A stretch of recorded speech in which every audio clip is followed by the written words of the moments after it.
Précédemment, dans Les Enfants de l'Opéra. T'imagines quand ils vont se rendre compte que t'as posté la vidéo? C'est un peu pour ça qu'on est venu au début. Jouer avec Lucie. J'étais la dernière à rigoler. Alors il m'a fait 2 heures de colle. Non.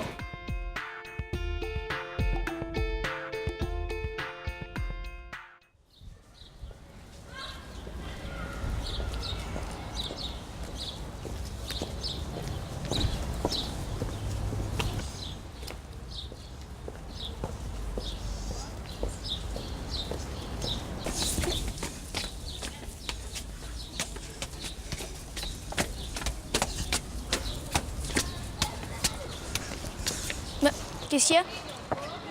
T'en fais pas, Esteban? Ouais, bien. Bon, je reconnais, j'ai pas été cool. J'ai supprimé les vidéos et je suis allée m'excuser devant toute la classe. C'est ta copine de la dernière fois qui t'a donné ce bon conseil? Elle? Non. Elle a trouvé ça marrant, alors je lui parle plus trop. Bon, allez, je te pardonne. Mais c'est bien parce que c'est toi. Et puis, il faut que je te raconte un truc. Eh ben voilà! Au fait, quel truc?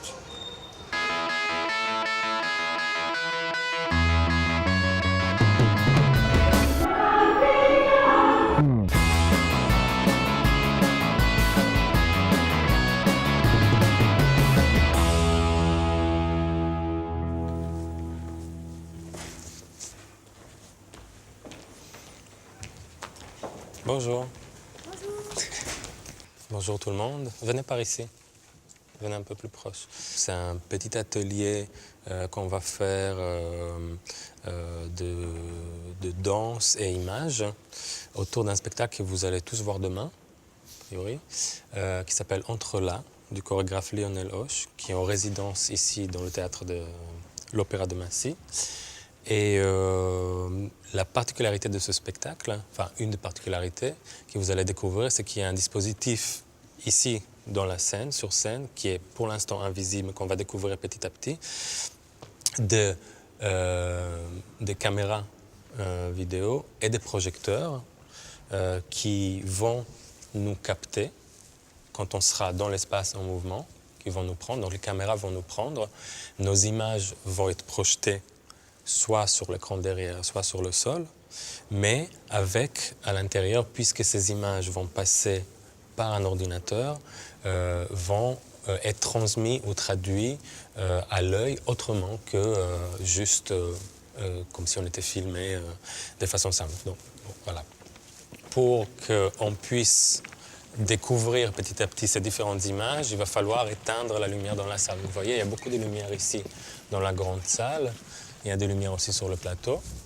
Mais les images sont extrêmement sensibles. Les formes et les figures qui vont apparaître sont vraiment très fines parfois et demandent une grande obscurité pour que l'œil puisse les découvrir. Donc, il y aura un noir, on va s'habituer petit à petit. Donc, ne vous inquiétez pas, vous pouvez vous asseoir ici au sol pour l'instant. L'enjeu et le jeu dans ce spectacle, c'est l'interactivité. Comprenez interactivité? Ouais. Donc ça veut dire j'agis sur quelque chose et cette chose, elle agit sur moi aussi. Donc c'est réciproque, le rapport. Donc il y a une interactivité entre la présence des corps des danseurs sur le plateau et la présence des images sur le fond ou sur le sol. Mon corps est capté par les images, par la caméra, pardon, qui est en haut et projeté sur le fond. Vous voyez, il y a une extension qui se crée, mais captée par le haut. Si je me mets au sol, par exemple. Donc, vous voyez, c'est assez marrant, les différentes possibilités. Et il y a toujours un petit retard dans l'apparition des choses. Est-ce qu'il faut être danseur avant d'être chorégraphe? Alors, a priori, oui. Généralement, oui. Mais ce n'est pas toujours le cas. C'est arrivé à certains d'entre nous de ne pas avoir été danseur avant de faire ce métier. C'est plutôt rare, mais ça arrive aussi. Comment peut-on raconter une histoire avec des mouvements? On peut le faire de différentes manières, mais on n'est pas obligé de raconter une histoire comme on raconte une histoire justement verbalement ou dans un texte quand c'est du théâtre, etc., ou dans un film. On peut le raconter comme dans le ballet classique, c'est-à-dire il y a beaucoup de mimiques et de signes pour faire comprendre que, etc. Mais on peut aussi faire des choses beaucoup plus abstraites, où il n'y a pas du tout d'histoire, donc c'est juste de la géométrie pure presque si on veut. Et on peut aussi faire des choses plus poétiques, comme quand on lit un poème, c'est pas nécessairement une narration, mais ça évoque des paysages, des sensations, des émotions. Et moi, c'est plutôt à l'intérieur de ça que je travaille. Je pense qu'après, avec l'imaginaire du public, votre imaginaire à chacun, vous pouvez aussi faire un chemin vers une histoire que vous vous racontez, qui sera votre histoire personnelle par rapport au spectacle, mais qui n'est pas nécessairement l'histoire que moi j'aurais pensé d'ailleurs aussi. Donc c'est un exercice de liberté finalement de regarder un spectacle de danse contemporaine. On peut vouloir y lire une histoire, comme on peut aussi juste se laisser emmener par les images, etc. Ça va ouvrir l'espace de mouvement beaucoup plus.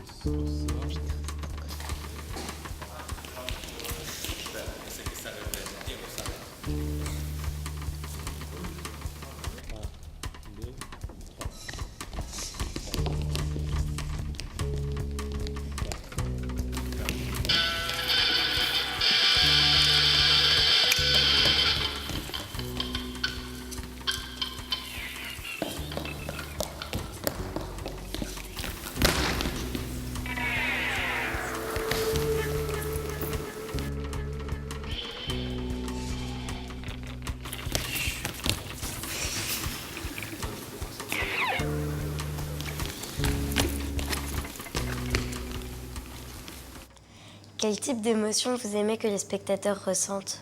Des émotions, j'aime bien que ce soit que les pièces suggèrent des choses qui vont susciter des émotions qui seront là aussi peut-être pas celles que j'imaginais voir surgir à ce moment-là. Parce que ça devient très personnel, hein, le prisme d'une personnalité, de la façon dont on regarde quelque chose, chaque regard est différent. Donc je pense que ça peut amener à des émotions en tout genre, et suivant aussi l'humeur dans laquelle on est ce jour-là, ce soir-là, quand on va voir un spectacle. Mais en tout cas, moi, ce que j'essaye, c'est d'intriguer le regard du public pour l'ouvrir et puis l'interroger et du coup laisser la place à faire naître ces émotions qui vont arriver à divers moments dans le déroulé du spectacle. Oh, toi, ça fait trop rire. C'est comme un avion quand il dépose la fumée. Oh, c'est trop stylé. Et là aussi, donc c'est assez marrant, c'est assez intéressant de jouer un petit peu avec, découvrir un peu cette sensation de cette trace. Donc c'est étrange, hein? Et on tourne, on marche un peu de dos.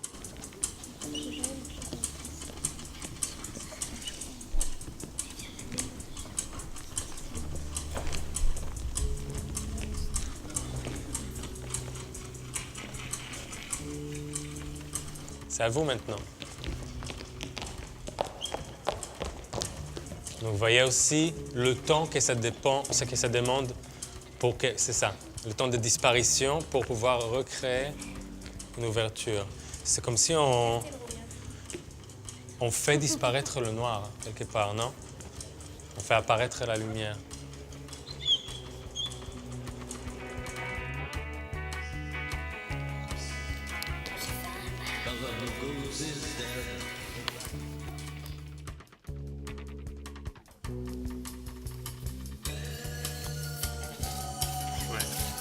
Quand on est sur place, on a un peu plus cette sensation d'éclairer ou de se frayer une lumière autour. Voilà.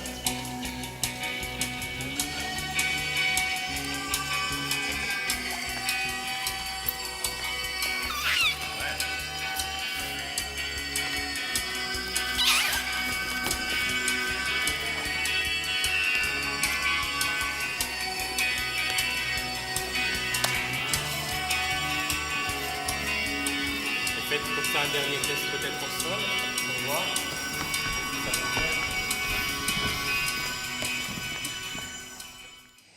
Donc à moi de poser une petite question. Qu'est-ce que vous avez ressenti? Qu'est-ce que vous avez apprécié dans cette expérience? Est-ce que vous avez trouvé ça d'ailleurs intéressant pour commencer? Je me suis sentie un petit peu Différent, enfin pas pareil. Il y a une sensation étrange. Ah oui, oui, c'est pas, j'imagine, parce on danse pas tout seul. Du coup, il se passe quelque chose. C'est le fait que ça mette aussi en mouvement autre chose qui doit être un peu... Il y avait un des moments où on dirait qu'on était allongés et qu'il y avait des arbres qui bougeaient au-dessus de nous, Oui. comme des arbres dans le vent. En fait, si on bouge pas, il se passe pratiquement rien. Et plus on bouge, plus on va voir ces arbres. Plus on bouge vite, on se déplace, plus ils vont aussi bouger rapidement. Donc ça, voilà, ça joue sur les choses autour du fantastique hein, que vous verrez dans le spectacle, mais c'est particulier en tout cas. Ce qui est bizarre aussi, c'est que quand par exemple on a un pantalon noir, on Ouais. se voit pas sur l'image. Vraiment, Ouais. quand on est dans les parties Alors noires, suivant, ça alors se voit c'est pas tant des fois la couleur, c'est la matière, c'est un peu compliqué parce que quand on a fait les essais avec les outils, donc on a les caméras infrarouges, etc. Il y a des tissus qui sont noirs mais qui se reconnaissent pas, d'autres qui se reconnaissent. Donc en effet, parfois on avait donc on a fait des choix pour les costumes pour que ça fonctionne comme on voulait. Mais en effet, des fois, du coup, il y a une partie du corps qui disparaît parce qu'elle n'est pas repérée par la caméra infrarouge. Mais vous avez trouvé ça amusant? Parce que c'est assez ludique quand même. C'est plus un jeu que de la danse, vraiment, là. Enfin, c'était bizarre parce que moi, à un moment, j'avais pas de jambes. C'est vrai. Mais voilà, donc on est dans le fantastique. On aurait pu faire des choses un peu encore plus étranges. On aurait mis une cagoule et t'aurais pas eu de tête. On aurait vu une espèce de fantôme comme ça. Donc tout ça, c'est des jeux sur tous ces registres-là hein, qu'on a dans les histoires de fantômes, histoires de vampires et autres.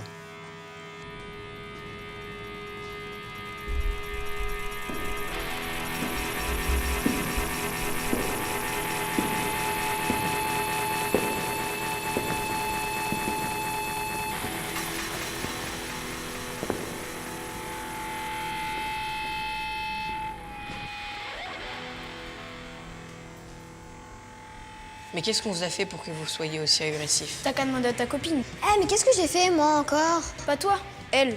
C'est pas si grave, non? Tiens, pour une fois que c'est pas moi. Ben, dis-lui. Et puis, il faut que je te raconte un truc. Quel truc? La dernière fois, on était en sport à la course. Ouais. Et la prof m'a mis contre les garçons. Oui, alors, j'ai pas le problème. Et ben, je les ai tous éclatés. Fallait voir la tête qu'ils faisaient. Quel exploit! Tu sais, le garçon en rouge, c'est celui qui a participé à la course. Ok, c'est vrai, je vous ai battu à la course. La belle affaire. Tu t'en es vanté devant tout le monde. On t'a entendu dans la cour. C'est sûr que ça fait jamais plaisir. Ok, on peut pas gagner à tous les coups. Regarde, tu t'es super bien débrouillée à la danse. Coralie, tu peux pas dire ça à un garçon. Ok, bon, si tu veux ta revanche, je suis partante pour refaire la course avec toi quand tu veux. Maintenant, Hé, attendez. On les suit? Si tu veux.